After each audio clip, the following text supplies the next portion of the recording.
I després, qui obre la cartera per ajudar els artistes?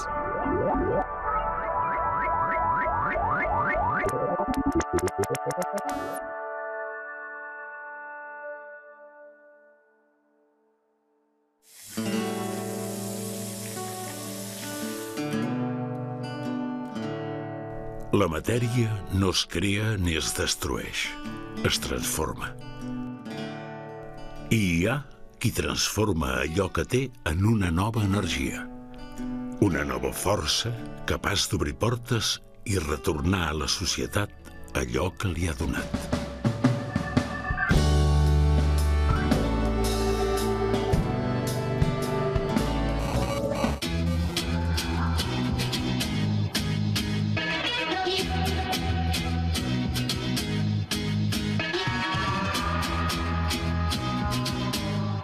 I jo crec que els artistes catalans contemporanis són tan bons com els artistes contemporanis nord-americans o anglesos o francesos, però no han tingut la mateixa promoció. Crec que si això serveix perquè es conegui una mica més l'obra del Guinovart o del Ràfols Casamada o de l'Hernández Pijuan o de l'Arranz Bravo o de l'Artigau, d'aquests artistes que són boníssims, però que no han tingut la mateixa promoció a fora que han tingut artistes d'altres països. En aquest sentit sí que em sento una mica mecenes. Aquesta definició, en canvi, incomoda l'empresari farmacèutic Antoni Vilacases, que des de la seva fundació també aposta per l'art d'aquí. Promotor, sí, promotor cultural, una cosa d'aquest tipus. Perquè mecenatge sembla que vagi repartint diners, però no, jo faig les coses que m'agraden, que costen diners, però que en el fons és algo que crec que té interès i llavors m'agrada fer-ho.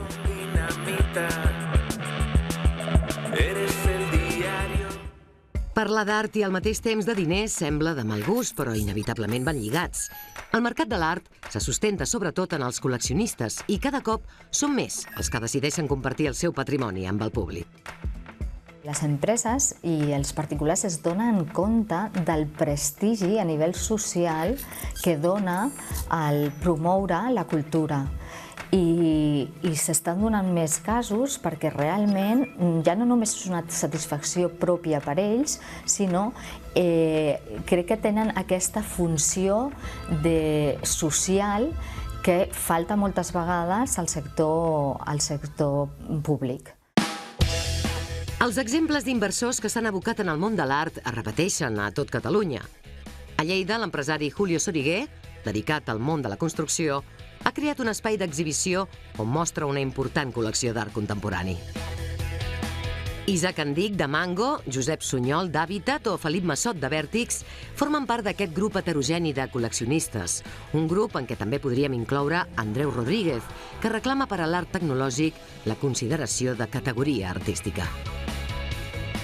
L'objectiu compartit és tornar a la societat el que els ha donat i impulsar la cultura des d'una posició que saben que és privilegiada. Jo faig tres coses dels artistes.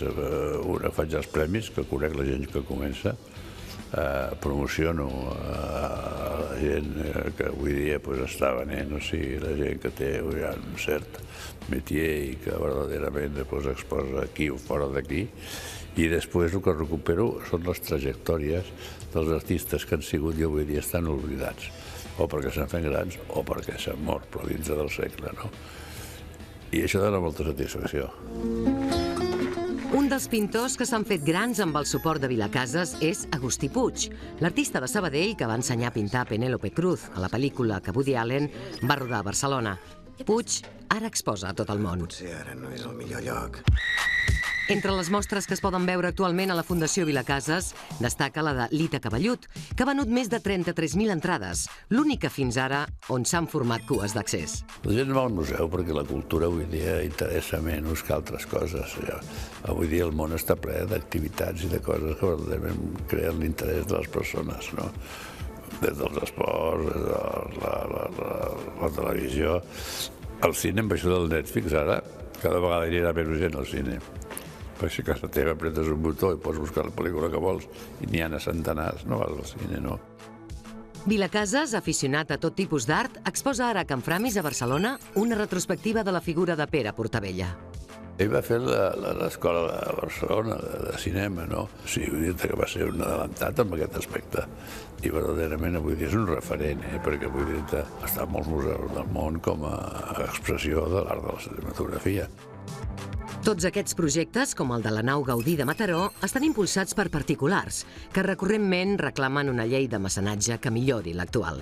A mi m'han crucificat amb impostos pel tema dels quadres i de l'art. Quan a França m'haguessin posat la Légion d'Honneur. O sigui, en comptes de portar la Légion d'Honneur, porto les butxaques buides d'haver pagat tants impostos, tants. Jo crec que és quasi una obligació de l'empresari ajudar la cultura. Però per això fa falta una llei de mecenatge una mica més intel·ligent. Una llei que digui, si aquests senyors inverteixen en cultura, home, tu creus que és normal pagar el 21% d'IVA quan compres una cosa cultural? L'estat francès té molt clar que no pot assumir la conservació de tot el patrimoni i trasllada aquesta obligació als mecenes, però a canvi els dona uns importants incentius fiscals. A Espanya, pels primers 150 euros, tindríem un incentiu fiscal de fins al 75%. La resta seria el 30% amb un màxim d'un 35%. Això pel que fa a persones físiques. Pel que fa a persones jurídiques seria fins a un 40%. Clar, si ho comparem als Estats Units, que és 100% de desgravació, doncs clar, ens quedem molt curts comparativament amb altres països. Reclamacions mundanes que queden sepultades sota l'aura del glamour i l'excentricitat que només el cine és capaç de crear al voltant del món de l'art. Hay que pagar el rescate, señor. Ara ho podem comprovar a Todo el dinero del mundo, la pel·lícula sobre la vida del col·leccionista Paul Getty, que frivolitza amb la història d'un empresari que va viure el segrest del seu net de qui no volia pagar el rescat. Me temo que no me sobra el dinero para esto. Un món de luxe i extravagàncies que també explota la sèrie Riviera, creada per dos cervells privilegiats, Neil Jordan i John Banville, i que potser no té gaire base real. Jo conec mecenes extravagants, però conec més mecenes absolutament normals com jo, com la meva dona i jo, que som, m'atreveixo a dir, absolutament normals i que ens hem gastat el que hem guanyat a la vida amb art, perquè no hem tingut altres aficions, de barcos o de cotxes esportius o d'altres coses. Per tant, ben normals i amb ganes de compartir això amb tothom. Vaig parlar amb la Rosa Serra i li vaig dir, escolta, tu series capaç de fer-me una escultura per tamany natural, per estar com si fos un visitant del museu. Dic, bueno, on te l'envio? Dic, ostres. Dic, mira, embolica-la amb una manta que no es faci malbé, la poses en una caixa i l'embales i me l'envies al museu. I quan vaig fer 80 anys, què, l'obrim o no l'obrim? Tothom amb una il·lusió, que veiem si la pesava o no posava. Escolta, no tinc collons de posar aquesta. Estan traient totes les escultures del Franco i jo me'n poso una, això ja està torrant, no?